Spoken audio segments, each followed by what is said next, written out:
আল্লাহ পাক রব্বুল আলামিন সূরা আল আনকাবুতের ৪৫ নম্বর আয়াতে কারীমা আল্লাহ তাআলা দুটো মেসেজ দিয়েছেন, মৌলিকভাবে দুটো মেসেজ। পুরা কোরআনে কারীম পুরা মানব জাতির জন্য মেসেজ, বিশেষ করে এই আয়াতের মধ্যে দুটো মেসেজ। এক নম্বর মেসেজ, নবী করিম সাল্লাল্লাহু আলাইহি ওয়াসাল্লামকে আল্লাহ তাআলা বলতেছেন, নবী আপনার কাছে যা ওহী করে আমি পাঠাইছি এটা আপনি তেলাওয়াত করে করে শোনায় দেন। দ্বিতীয় মেসেজ, আপনি নামাজ কায়েম করেন। নামাজ কায়েমের দ্বারা লাভ কি? আল্লাহ পাক রব্বুল আলামিন বলে, নামাজ অশ্লীলতা, বেহায়াপনা, বেরিল্লাপনা তোমাকে বিরত রাখবে। বেরিল্লাপনা তোমার দ্বারা হবে না। নামাজ প্রকৃত হইলে বেহায়াপনা হবে না। নামাজ প্রকৃত হইলে অশ্লীলতা আর করতে পারবে না। এর মাধ্যমে সমাজ সুন্দর সমাজে পরিণত হবে। এই নামাজের আলোচনা শেষ করে আল্লাহ পাক রব্বুল আলামিন লাস্টে বলেন, ওয়ালা যিকরুল্লাহি আকবার ওয়াল্লাহু ইয়ালামু মা তাসনাউন। আল্লাহ তাআলার জিকির হলো সবচেয়ে বড়। আল্লাহ তাআলার জিকির সবচেয়ে বড়। আল্লাহ তাআলার জিকির মানে আল্লাহ তাআলার আলোচনা। এটা যেমন তরজমা, কোরআন আরেক জায়গায় তরজমা করেছে জিকির মানে নামাজ। জুমার নামাজকে আল্লাহ তাআলা জিকির বলেছেন। আল্লাহ পাক রব্বুল আলামিন বলেন, ইয়া আইয়ুহাল্লাযীনা আমানু ইযা নুদিয়া লিস-সালাতি মিন ইয়াউমিল জুমআহ ফাসআউ ইলা যিকরিল্লাহি ওয়া দারুল বাই', যালিকুম খায়রুল লাকুম ইন কুনতুম তা'লামুন। আল্লাহ তাআলা ফরমান, হে ঈমানদারগণ, যখন জুমার দিনে আযান দেওয়া হয় তোমরা জিকিরের দিকে দৌড় দাও, মানে নামাজের দিকে, খুতবার দিকে। ইমাম সাহেব যে খুতবা দেয় এটাকেও জিকির বলা হয়েছে, নামাজকেও জিকির বলা হয়েছে, আল্লাহ পাক রব্বুল আলামিনের বিধানকেও জিকির বলা হয়েছে। যে আল্লাহ পাক রব্বুল আলামিনের এই বিশেষ আয়াতে জিকির বলতে নামাজ। নামাজ হলো সবচেয়ে বড়। আপনার কাজ থেকে নামাজ বড়, আপনার দোকানদারি থেকে নামাজ বড়, আপনার লেনদেন, চলাফেরা, হাঁটা চলা, আপনার সাংসারিক কাজ কারবার থেকে, সব কিছু থেকে নামাজ বড়। কথা কোন ঠিক না ঠিক? নামাজ বড়। তাহলে মৌলিক দুইটা কথা, একটা কথা হলো কোরআনে কারীম, দ্বিতীয় কথা হলো নামাজ। আর এই দুইটা জিনিস প্রত্যেকটা মুসলমানের জন্য কম্পালসরি। এই দুটাকে বাদ দেওয়ার সুযোগ নাই। যতক্ষণ দেহে প্রাণ আছে এতক্ষণ কোরআনে কারীমের তেলাওয়াত চলবে। যতক্ষণ দেহে প্রাণ আছে এতক্ষণ এই ব্যক্তির জন্য নামাজ চলবে। সে যে অবস্থায় থাকুক, মুকিম হোক, মুসাফির হোক, সুস্থ হোক, অসুস্থ হোক, যতক্ষণ জ্ঞান আছে এতক্ষণ তার নামাজ লাগবে। কথা কোন ঠিক না ঠিক? নামাজ বাদ দেওয়ার সুযোগ নাই, কোনোভাবে নামাজ বাদ দেওয়ার সুযোগ নাই। যতক্ষণ এই ব্যক্তির মস্তিষ্ক ঠিক আছে, হুঁশ আছে, তার নামাজ পড়তে হবে। নামাজ কোনো সময় বাদ নাই। আমরা নামাজ পড়ি তো? ধরে বলেন পড়ি? আমরা সমাজের প্রত্যেকটা লোকই নামাজ পড়ি? পড়ি না। বেশিরভাগ লোকই পড়ে না, অল্প সংখ্যক লোক পড়ে। এই অপরাধের সাথে সমাজের বেশিরভাগ লোক জড়িত। তার প্রমাণ দেখেন, আমাদের সমাজে 2-3% লোক চুরির সাথে জড়িত। এই কথা ঠিক না ঠিক? শতকরা 5% চোর, 5% ডাকাত, 5% জেনাকার, 5% খুনি। এই কথা ঠিক না ঠিক? আর 95% হলো বেনামাজি। এই কথা ঠিক না ঠিক? কথা বলেন, কথা ঠিক না ঠিক? 95% নামাজ পড়ে না। আমাদের এরিয়ায় যারা ছিনতাই করে, যারা নারীকে ইফটিজিং করে, নারীকে উত্ত্যক্ত করে, এর সংখ্যা মাত্র 5%। আর নামাজ পড়ে না এই বেনামাজির সংখ্যা হলো 95%। কথা কোন ঠিক না ঠিক? বড় মুশকিল ব্যাপার। নামাজ পড়ে না, এদের সংখ্যা সবচেয়ে বেশি। আর এই জিনিসটা আমার আপনার জীবনের প্রত্যেকটা মুহূর্তে, প্রত্যেকটা সেক্টরে যেভাবে থাকেন না কেন, আপনার এটা লাগবেই, এর বাহিরে যাওয়ার সুযোগ নাই।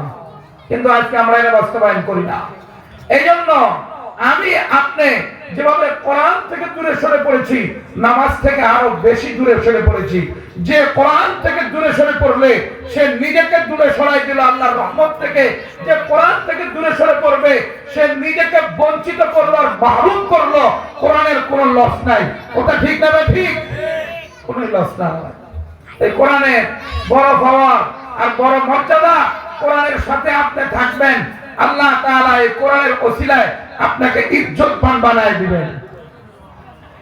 আল্লাহ পাক রব্বুল আলামিন বলেন, উতলু মা উহিয়া ইলাইকা মিনাল কিতাবি ওয়া আকিমিস সালাহ ইন্নাস সালাতা তানহা আনিল ফাহশাই ওয়াল মুনকার ওয়া লাযিকরুল্লাহি আকবার ওয়াল্লাহু ইয়া'লামু মা তাসনাউন। আল্লাহু আকবার। আল্লাহ তাআলা ডাকতে বলেন, ও পৃথিবীর মানুষ, আমার নবীকে আদেশ করা মানে পৃথিবীর যতদিন মানুষ আসবে প্রত্যেকটা মানুষের কাছে আদেশ, কোরআন যেটা আপনার কাছে ওহী করা হলো এটা আপনি তেলাওয়াত করে করে শোনায় দেন। এই যে মাদ্রাসা রাউদাতুস সালেহাত, এখানে কোরআন সহিভাবে শেখার প্রশিক্ষণ দেওয়া হয়। আমাদের সভাপতি মহোদয় মাদ্রাসায় মাহুতপাড়া কোরআন সহি করে শিক্ষা দেওয়া বিশেষ কোর্স, ওটা হলো সেই কেন্দ্র। নিউটাউন মাদ্রাসা, আমাদের মাদ্রাসা, আরো সব মাদ্রাসায় প্রাথমিক পর্যায়ে সহি করে কোরআন শিখায় দেওয়া হয়। কেন এটা হলো সূরা আল আনকাবুতের 45 নম্বর আয়াতের প্রথম মেসেজ, সহি করে কোরআন পড়া। বলেন, কোরআন যদি কেউ সহি না পড়তে পারে তার নামাজ হবে না। কি কথা ঠিক না? ঠিক। যে সহি কোরআন পড়তে পারে না তার নামাজ হবে না, এটা পরিষ্কার কথা। আমাদের কোরআন যদি সহি না থাকে তাহলে সহি করতে হবে, এটা জরুরি কাজ। আমরা কোরআন সহি করার পিছনে নাই, একেবারেই নাই। মূল কাজ থেকে আমরা দূরে সরে পড়েছি। যারা কোরআন সহি পড়তে পারে না, কোরআন যারা বুঝে তাদের সাথে চলে না, কোরআনই জিন্দেগি যাপন করে না, কোরআনের সাথে সম্পৃক্ত রেখে সে কোরআনের উপরে চলার জন্য চেষ্টা করে না, এই ব্যক্তিরা সবচেয়ে বড় জমিনে ক্ষতিগ্রস্ত। কথা কোন ঠিক না? বাকি সবচেয়ে বড় ক্ষতিগ্রস্ত। একথা আমাদের এই মাদ্রাসার বিশেষ আয়োজন থেকে একথাগুলো পৌঁছায় দেওয়া হয়, জাতির সামনে এটা মেসেজ হিসেবে পৌঁছায় দেওয়া হয়। এজন্য বছর ব্যাপী এই সমস্ত মাদ্রাসা থেকে আমাদের এই সমস্ত প্রোগ্রাম হয়ে থাকে।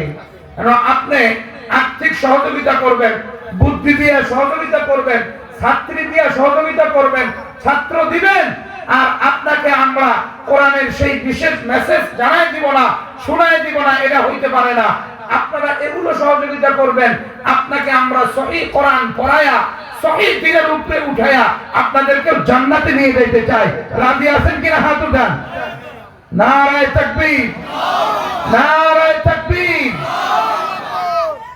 এটা আল্লাহ রাব্বুল আলামিনের বিশেষ মেসেজ নবীজির প্রতি করেছেন যে কোরআন আপনাকে যা ওহী করা হয়েছে এটা তেলাওয়াত করে করে আপনি শোনায় দেন। নবীজি সাল্লাল্লাহু আলাইহি ওয়াসাল্লাম প্রত্যেকটা সাহাবী কোরআন সহি করতে পারতেন, কোরআন পূর্ণাঙ্গ বুঝতেন ও পূর্ণাঙ্গ এটার উপরে আমল করতেন।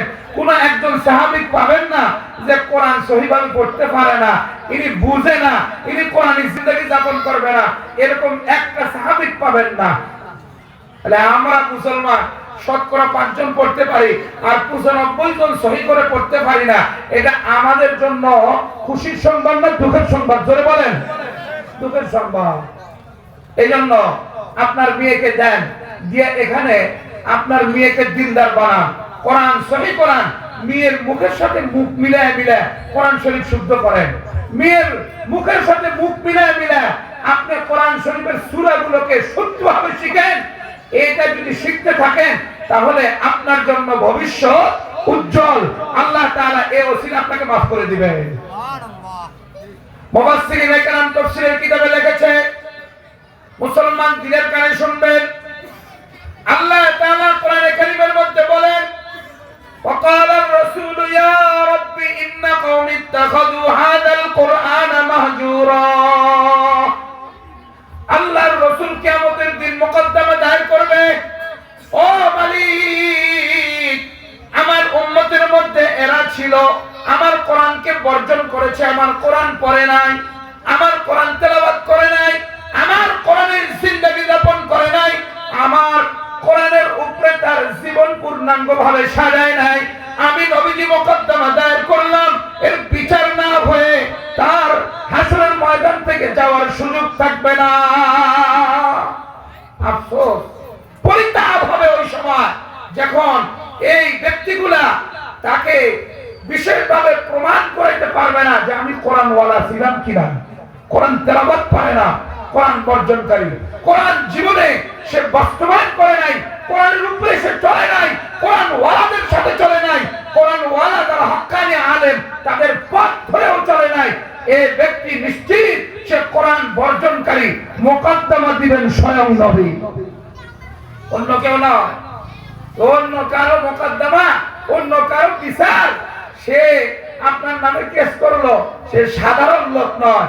মনে করেন আমেরিকার প্রেসিডেন্ট আপনার বিরুদ্ধে যদি একটা মোকদ্দমা দিয়ে দেয়, আপনার বিরুদ্ধে যদি কেস দিয়ে দেয়, তাহলে আপনি পৃথিবীর যেই রাষ্ট্রের হন না কেন, আপনি পৃথিবীর জমিনে শাস্তির থেকে নিজেকে বাঁচাইতে পারবেন না। কথা কোন ঠিক না ঠিক? শক্তিধর আমেরিকা আপনার বিরুদ্ধে কেস করছে, বাঁচতে পারবেন না। এটা যদি আপনি দুনিয়ার মেশালে বুঝে থাকেন, তাহলে সবচেয়ে বড় পাওয়ার ওয়ালা, আল্লাহর পরে যার মর্যাদা, আল্লাহর পরে যার ইজ্জত, বিশ্ব নবী, নবী রাহমাতুল লিল আলামিন আপনার ব্যাপারে বিচার দায়ের করবেন। যারা কোরআন বর্জন করেছে, আল্লাহ এদের বিচার না হয় হাসরের ময়দান থেকে যারা যাইতে না পারে। কত ভয়াবহ পরিস্থিতি হবে ওই সময়, কত ভয়াবহ পরিস্থিতি হবে। এজন্য আপনার তিনটা পথ আপনাদেরকে বলে দিয়ে যায়, এই তিনটা পথের উপরে থাকবেন, তাহলে আপনার নাজাত পাওয়া সহজ হবে। বলেন পথ কয়টা? আরো জোরে বলেন কয়টা? এক নাম্বার পথ, আপনি কোরআন সহিভাবে শিখবেন, কোরআনের উপরে চলবেন, এটা একটু কঠিন পথ। দ্বিতীয় পথ, আপনি সহিহ করে পড়ার জন্য চেষ্টা করবেন, উলামায়ে কেরামের সঙ্গী হবেন, উলামায়ে কেরামের সঙ্গী হবেন আর সহিহ করে পড়ার জন্য চেষ্টা করবেন, বাস নাজাত পাওয়ার পথ আছে। তৃতীয় পথ, আপনার মেয়েকে সহিহ কোরআন শিক্ষা দেন, ছেলেকে শিক্ষা দেন, পরিবারের প্রত্যেককে শিক্ষা দেন, আর তাদের সাথে সাথে আপনি মত মিলায়া চলতে থাকেন, ইনশাআল্লাহ এই তিন পদ্ধতিতে নাজাত পাওয়ার সুযোগ আছে, এছাড়া আপনার সুযোগ নাই। কথা কোন ঠিক না বেটি? এছাড়া আপনার কোনো পথ নাই, সুযোগ নাই। আপনি যদি বলেন যে আমি চারটে চিল্লা দিছি, আমি তো দিনের সবকিছু শিখে লাইছি, চারটে চিল্লা দিছি লাগাতার, দিনের সবকিছু আমি শিখে লাইছি, এখন আমি সবকিছুই পারি, সবকিছুই বুঝি, কোনো মূলবীর দরকার নাই, কোনো আলেমের দরকার নাই, আমি আমার পথ এখন পেয়ে গেছি, চলতে থাকবো, দিনের পথ আমি পেয়ে গেছি, জান্নাতে চলে যাব, কোন সময়ের জন্য এ কথা সহি না। কথা বলেন ঠিক না ঠিক? পরিষ্কার কথা, আলেমের বিরোধিতা করবে, উলামায়ে কেরামের বিপক্ষে যাবে, তোমার জন্য জান্নাতের পথ বন্ধ। কথা কোন ঠিক না ঠিক? চিল্লা দিয়ে তুমি হঠাৎ করে কি হয়ে গেলা? আলেম কোরআন সহিভাবে পড়তে পারে, তার মুখে মুখে মুখ মিলায়া কোরআন সহি করার চেষ্টা করেন, এছাড়া 41টা চিল্লা দিল কোরআন সহি হবে না। কথা কোন ঠিক না ঠিক? আলেমের কাছে বসতে হবে, মস্ক করতে হবে, তারপরে কোরআন সহি হবে। চিল্লা 41টা দিলে কোরআন সহি হয় না, 41টা চিল্লা দিলে মাসলা জানা যায় না। এটা হক্কানি আলেমের কাছে বসে মাসলা শিখতে হবে, আলেমদের কাতারে চলতে হবে। এজন্য তোমাকে অবশ্যই কোরআন শেখার জন্য আলেমদের মুখে মুখে পড়ে পড়ে শিখতে হবে, আর হক্কানি উলামায়ে কেরামের প্রতীক হইতে হবে। তোমার নাজাতের রাস্তা আছে, তাছাড়া তোমার নাজাতের রাস্তা নাই। কথা কোন ঠিক না ঠিক? আরো আফসোসের কথা, আরেকটা বের হয়েছে নতুন করে, হাইব্রিড অনেক কিছু বের হয় না, এটা আমি বলি হলো আগাছা। আগাছা বের হয়েছে। এই একজন গাঁজা করে এসে ওকে জিজ্ঞেস করতেছে যে বাবা, এই যে আমাদের এরিয়ার মাজার গুলো যে ভাঙ্গে ফেলতেছে লোকগুলা, এই মাজার গুলো ভাঙ্গা ঠিক হইতেছে, আপনি কোরআন হাদিস দিয়ে বুঝায় দেন।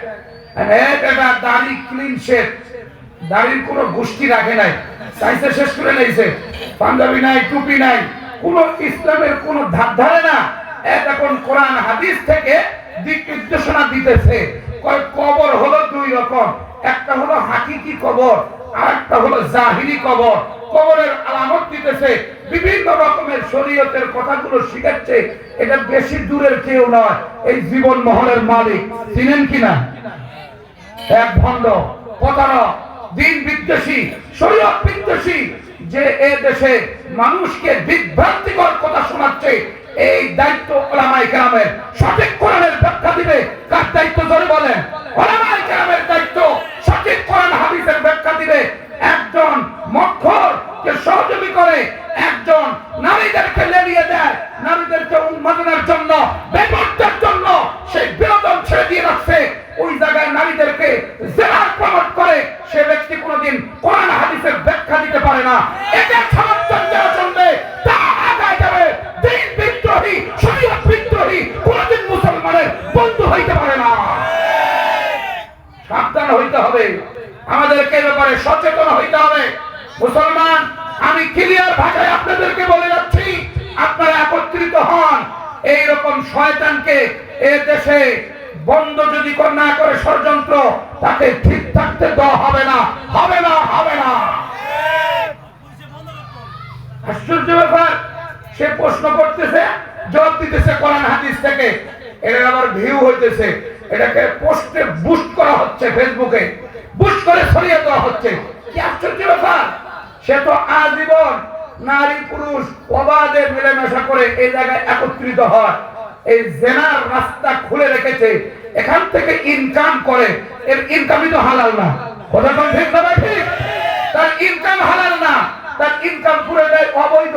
আর সেই জায়গায় বসে এই দিনের সাপ্লাই দিচ্ছে, উলামায়ে কেরামের বিরুদ্ধে কথা বলতেছে, হক্কানিদের বিরুদ্ধে কথা বলতেছে। এত বড় বড় মাদ্রাসা আছে, উলামায়ে কেরাম আছে, তাদের কোনো মতামতের তার প্রয়োজন পড়ে না। স্পষ্ট ভণ্ড, কথা বলেন ঠিক না বাকি? আমরা পরিষ্কার ভাবে কথা বলতে চাই যে এই জাতির হেদায়েতের একমাত্র পথ কোরআনে কারীম ওয়ালাদের সাথে চলা। কথা কোন ঠিক না ঠিক? কোরআনে কারীম যারা পড়ায়, যারা পড়ে, এটার উপরে জিন্দেগি যাপন করে, এই সমস্ত ব্যক্তিদের ফলো করে তাদের কাতারে চলবে, নিঃসন্দেহে জান্নাতে যাবে। এজন্য আমি আপনাদেরকে তিনটা পথ বলেছি। এক নাম্বার, সহিহ কোরআন তেলাওয়াত শিখবেন, কোরআনের উপরে জিন্দেগি যাপন করবেন, এটা উলামায়ে কেরামের থেকে শিখে। দ্বিতীয়ত, আপনি শেখার চেষ্টা করবেন, আলেমদের পথ ধরবেন, সঙ্গী হয়ে চলবেন। এটা অনেক সহজ পথ, এই পথ বহুত সহজ। আপনি কোরআন সহিহ করলেন আলেমের কাছে যাইয়া, আর আলেম যেভাবে চলে সেভাবে চললেন। আলেম যেভাবে পোশাক পরে, আলেম যেভাবে বাজার করে, আলেম যেভাবে ব্যবসা করে, অনেক আলেম আছে আমাদের যারা সুন্নত তরিকায় ব্যবসা করে অনেক বড় স্বাবলম্বী হয়েছে। আপনি তার নীতিমালা মেনে নিয়ে ওভাবে ব্যবসা করা শুরু করেন, ওইভাবে আলেমদের কাতারে চলে চলে আপনার জিন্দেগিটাকে বাস্তবায়ন করেন, ইনশাআল্লাহ এও জগতে কামিয়াব হবেন, আখিরাতেও আলেমদের সাথে জান্নাতে যাবে। এটা পরিষ্কার কথা।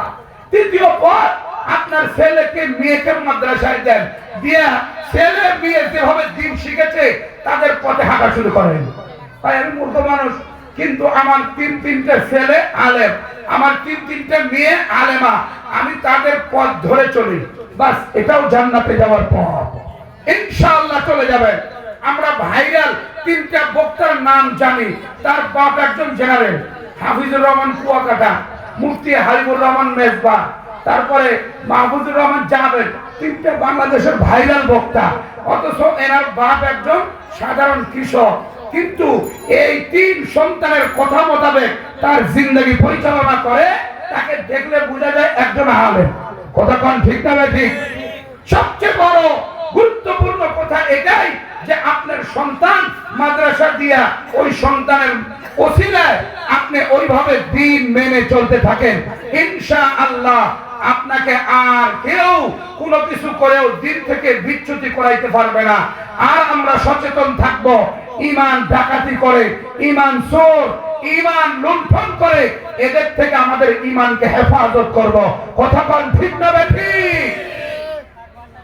قال النبي صلى الله عليه وسلم خمس صلوات افترضهن الله من أحسن وضوءهن وصلىهن لوقتهن নবী করিম সাল্লাল্লাহু আলাইহি ওয়াসাল্লাম হাদিসে ইরশাদ করেন 5 ওয়াক্ত নামাজ ফরজ করা হয়েছে। যদি কোনো ব্যক্তি ভালোভাবে ওযু করে, দ্বিতীয় শর্ত ওয়াক্ত মতো নামাজ পড়ে, 3 নাম্বার শর্ত রুকু সিজদা সুন্দরভাবে আদায় করে, 5ম নাম্বার শর্ত, 4র্থ নাম্বার শর্ত একাগ্রতার সহিত নামাজ পড়ে, নবীজি সাল্লাল্লাহু আলাইহি সাল্লাম বলেন এই ব্যক্তির জন্য আল্লাহ গুনাহ maaf করে দেওয়ার জিম্মাদারি হয়ে যায়। নবীজি সাল্লাল্লাহু আলাইহি ওয়াসাল্লামের ঘোষণা মোতাবেক শর্ত 4টা। শর্ত কয়টা? 4টা শর্ত মোতাবেক যে নামাজ পড়বে, আল্লাহ নবী সাল্লাল্লাহু আলাইহি সাল্লাম বলেন এই ব্যক্তিকে maaf করে দেওয়া আল্লাহর জিম্মাদারি হয়ে যায়। সুবহানাল্লাহ। 4টা শর্ত। 1 নাম্বার সুন্দরভাবে ওযু করা। ওযু আমরা ভালোভাবে করি না, ভালো করে ওযু আমরা করি না। এখন শীতকাল আসতেছে, আরো আমরা ওযু অবহেলা করব, ভালো করে ঘুষবো না, ভালো করে মোলে ধুবো না। তো কোনো একটা জায়গায় যদি চুল পরিমাণ ফাঁকা থেকে যায় তাহলে তার ওযু হলো না, যার ওযু হলো না তার নামাজও হলো না। কথা কোন ঠিক না ঠিক? এটা একটা মুশকিল ব্যাপার। এজন্য আমাদের সুন্দর করে ওযু করতে হবে। মুসলিম শরীফের riwayate নবী করিম সাল্লাল্লাহু আলাইহি ওয়াসাল্লাম আরেকটা হাদিস বলতেছেন, قال النبي صلى الله عليه وسلم الا يمحو الله به الخطايا ويرفع به الدرجات। আমি কি তোমাদেরকে এমন একটা আমল বলে দিব না যে আমলের মাধ্যমে তোমাদের দরজা বুলন্দ হবে, তোমাদের জীবনের গুনাহ maaf হয়ে যাবে। সুবহানাল্লাহ। সাহাবায়ে কেরাম বললেন বালা ইয়া রাসূলুল্লাহ। নবী করিম সাল্লাল্লাহু আলাইহি ওয়াসাল্লাম বলেন ইসবাগুল উযুই আলাল মাকারি। এই শীতের টাইমে পরিপূর্ণ করে ওযু করো। শীতের টাইমে পরিপূর্ণভাবে ওযু করো। ঘুষে হাত ধোও, সুন্দর করে ঘুষে চেহারা ধোও, পা ধোও, ঘুষে ঘুষে যেন কোনো জায়গায় এক পশম ফাঁকা না থাকে।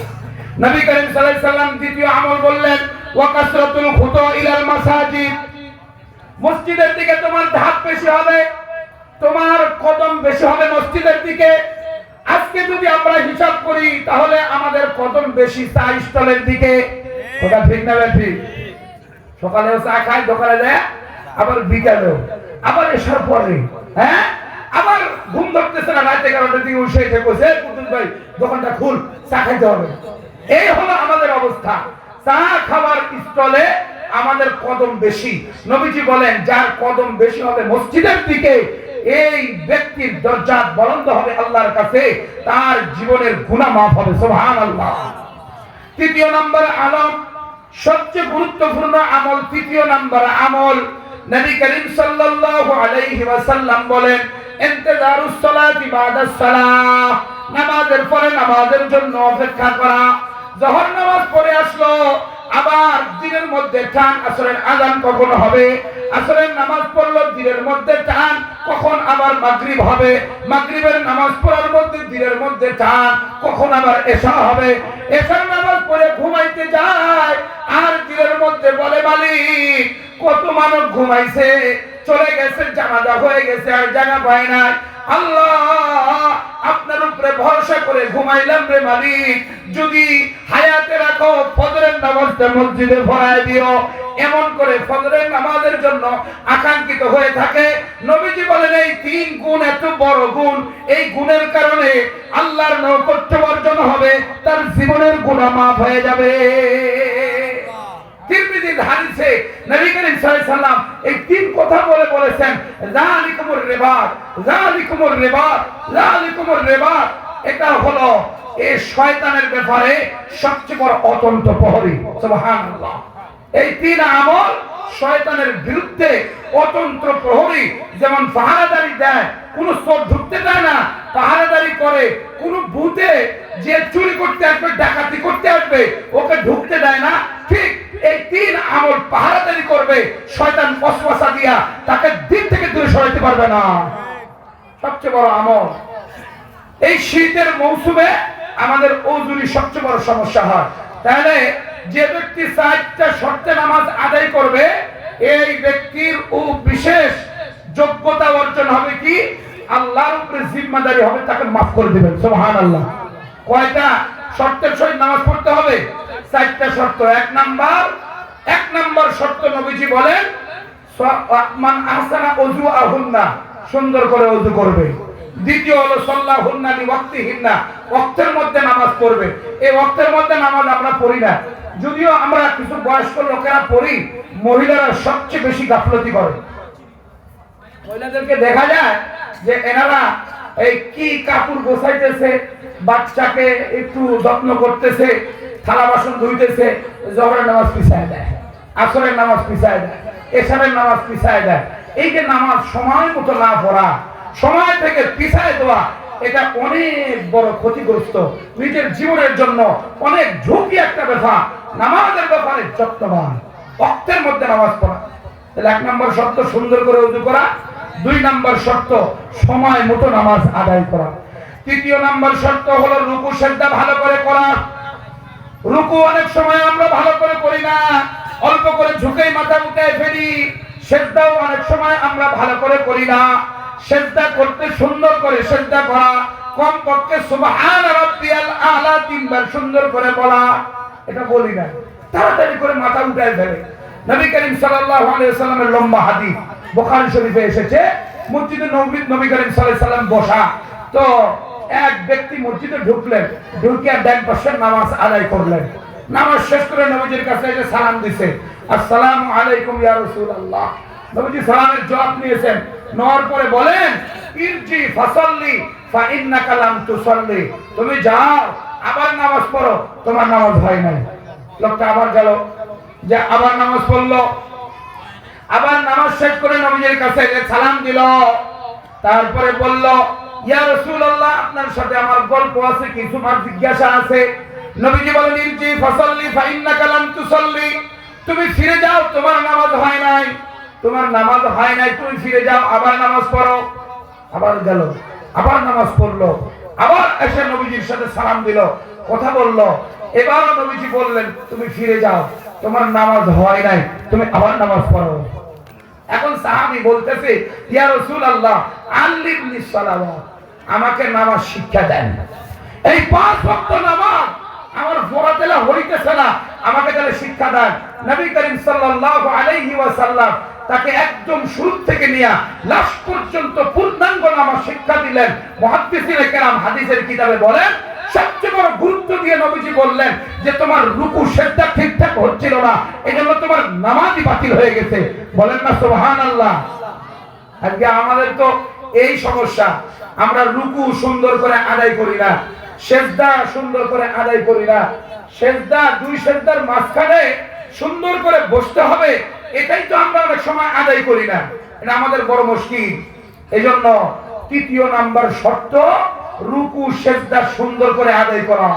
চতুর্থ নাম্বার শর্ত ওয়া খুশুআহুন্না, একাগ্রতার সহিত নামাজ পড়া। ও ভাই, আপনার নামাজের অবস্থা কত খারাপ আর ভয়াবহ দেখেন। আমরা যখন নামাজে দাঁড়াই, আমাদের দোকানের হিসাব হয়ে যায়, কি কথা ঠিক না ঠিক? দোকানের হিসাব আমাদের হয়ে যায়, নামাজে দাঁড়াইছি, দোকানের হিসাব কমপ্লিট। কি রে ভাই, কোন জায়গায় হিসাব মিলে না, নামাজ পড়ার সময় হিসাব মিলে যায়। এই জন্য আমার এক হুজুর একটা কাহিনী শুনাইছিল। এই আসরের নামাজ পড়াইছে, আসরের নামাজের পড়ার পরে মুসল্লির 2 ভাগ হয়ে গেছে। একদল বলতেছে নামাজ 3 রাকাত, আর একদল বলতেছে নামাজ 4 রাকাত। ঠিকই আছে। এক পর্যায়ে 2 গ্রুপে মতানক্য হয়ে গেল। তো একজন ব্যবসায়ী ভাই দাঁড়ায় বলল, হুজুর আপনার নামাজ 3 রাকাতই হইছে, আমার কাছে অকাট্য দলিল আছে। ওই কি দলিল? আমি প্রত্যেকদিন দোকানপাট সব বন্ধ করে আসরের নামাজের উদ্দেশ্যে আসি, আইসে 4টা দোকানের হিসাব কমপ্লিট করি। আজকে 3টা দোকানের হিসাব হয়েছে, একটা হয় নাই। অকাট্য দলিল। এ হলো আমাদের নামাজের অবস্থা, একাগ্রতার এ হলো ভয়ানক অবস্থা। এই জন্য নামাজের চতুর্থ নাম্বার শর্ত হইল সুন্দর একাগ্রতার সহিত নামাজ আদায় করা।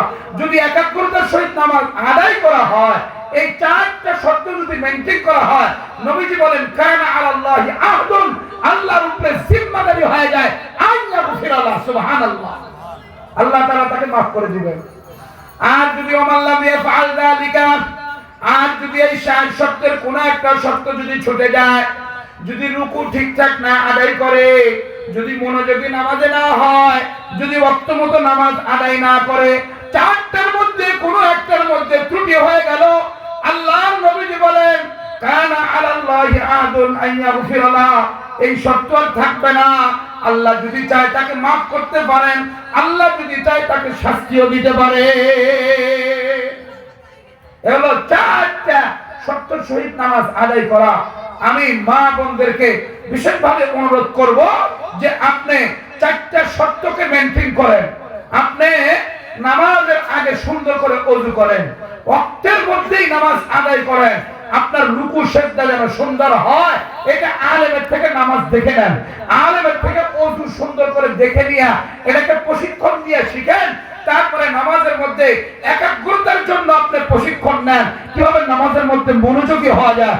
এভাবে যদি নামাজ আদায় করা যায় তো আল্লাহ পাকের নবী করিম সাল্লাল্লাহু আলাইহি সাল্লাম হাদিসে বলেন যে নিঃসন্দেহে আল্লাহ তাকে মাফ করার জিম্মাদারি নিয়ে নেবেন। বড় জিম্মাদারি, আল্লাহ পাকের জিম্মাদারি। এইটা আমরা আদায় করার জন্য চারটা শর্ত আমাদের মানতেই হবে। চার শর্তের বাইরে যদি কেউ যায় তাহলে বরবাদ। নারীদের এমন চারটা বিশেষ জিম্মাদারি, অনেক সহজ জিম্মাদারি। এই সহজ জিম্মাদারি যদি নারীরা আদায় করে, নবী করিম সাল্লাল্লাহু আলাইহি ওয়াসাল্লাম হাদিসে ইরশাদ করেন এই ব্যক্তি জান্নাতের 8 দরজা তার জন্য খোলা থাকবে, যে কোনো দরজা দিয়ে জান্নাতে যাইতে চায় যাইতে পারবে। মাত্র চারটি আমল। এক নাম্বার 5 ওয়াক্ত নামাজ ভালো করে আদায় করা, দ্বিতীয়ত তার রমজান শরীফের রোজা রাখা, 3 নাম্বার তার সতীত্বকে সংরক্ষণ করা মানে পর্দা রক্ষা করে চলা, 4র্থ নাম্বার স্বামীর কথা মোতাবেক চলা। এই চারটি আমল যদি যত্নবান করে নবীজি বলেন ফালতাদখুল মিন আইয়ি আবওয়াবিল জান্নাতি শাআত, সে জান্নাতের যে কোনো দরজা দিয়ে জান্নাতে যাইতে পারবে। সুবহানাল্লাহ। আমি মা বোনদেরকে একটা বিশেষ মেসেজ দিয়ে যাই যে আপনারা এই মাদ্রাসার সাথে সম্পৃক্ত রাখেন। কিভাবে? আপনার সন্তান দেন, আপনিও যাবেন, যায় এখানে ম্যাডামদের সাথে বসে সূরা কেরাত মস্ক করে নেবেন। তারপরে রওজাতুস সালিহাত মাদ্রাসায় মাসে একবার করে আমি আসি, এইখানে এই সমস্ত এরিয়ার নারীদেরকে একত্রিত করে দ্বীনি মাসলা মাসায়েল, নামাজ, পাক পবিত্রতা নিয়ে, শিষ্টাচার নিয়ে, কালচার নিয়ে, সবকিছু বিষয় নিয়ে খুবই গুরুত্বপূর্ণ কথা হয়। এটা আপনারা শুনবেন, মাসব্যাপী একদিন খালি করবেন, একদিনের জন্য যাবেন দিন শেখার জন্য। কারণ এই দিনের সাথে আপনি যদি নিজেকে জড়িত না রাখেন বা বড় মুসিবত, সবচেয়ে বড় আফসোস, আপনাকে আল্লাহর রহমত থেকে দূরে সরাই দিলেন। যে আল্লাহর রহমত থেকে দূরে সরে পড়লো এর মতো কপাল পরা আর কেউ না। সবচেয়ে বড় কপাল পরা, সবচেয়ে বড় হতভাগা। এই জন্য আপনাদের আশেপাশে আরো বহু মাদ্রাসা আছে। এই যে আমাদের ব্লাডব্যাংক মসজিদের মুয়াজ্জিন সাহেব হাফেজ মনসুর ভাই, ওনার আল খাইর এখানে মাদ্রাসা আছে। এখানে তারপরে আরো অনেক মাদ্রাসা, এই দিক দিয়ে প্রচুর মাদ্রাসা। আপনার সন্তান ডাক্তার বানান, ইঞ্জিনিয়ার বানান, আরো বড় কিছু বানান, কোনো সমস্যা নাই, কিন্তু সন্তানকে দ্বীন শিক্ষা দেন, তাকে নবীজির সুন্নাহ শিক্ষা দেন, তাকে তাহজিব তামাদ্দুন শিক্ষা দেন। নিঃসন্দেহে এই সন্তান আপনি জান্নাতে যাওয়ার জরিয়া হবে। কথা কোন ঠিক না ঠিক? এটাই বড় কথা। নবী করিম সাল্লাল্লাহু আলাইহি সাল্লাম যেটা হযরতে ফাতেমাকে নসিহত করেছেন, ইয়া ফাতিমা আনকিদি নাফসাকি মিনান নার, ও ফাতেমা তুমি তোমাকে জাহান্নাম থেকে বাঁচায় নাও। তুমি বললে চলবে না আমি রাহমাতুল লিল আলামিনের মেয়ে ছিলাম, হযরতে আলীর স্ত্রী ছিলাম, হাসান হুসাইনের মা ছিলাম, এটা বলে তুমি নিজেকে পার করাইতে পারবে না। তুমি শরীয়তের উপরে পাবন্দী হয়ে, কোরআন সুন্নাহর উপরে পাবন্দী হয়ে তুমি তোমাকে জাহান্নাম থেকে বাঁচাও। এই জন্য সমস্ত মা বোনদেরকে আমি অনুরোধ করব, যুবকদেরকে, জনসাধারণকে অনুরোধ করব যে এই মাদ্রাসার সাথে সম্পৃক্ত হয়ে, উলামায়ে কেরামের বন্ধু হয়ে, তাদের পদাঙ্ক অনুসরণ করে আমরা দ্বীনের উপরে চলবো ইনশাআল্লাহ। জোরে বলেন ইনশাআল্লাহ। ওয়া আখিরু দাওয়ানা আলহামদুলিল্লাহি রাব্বিল আলামিন।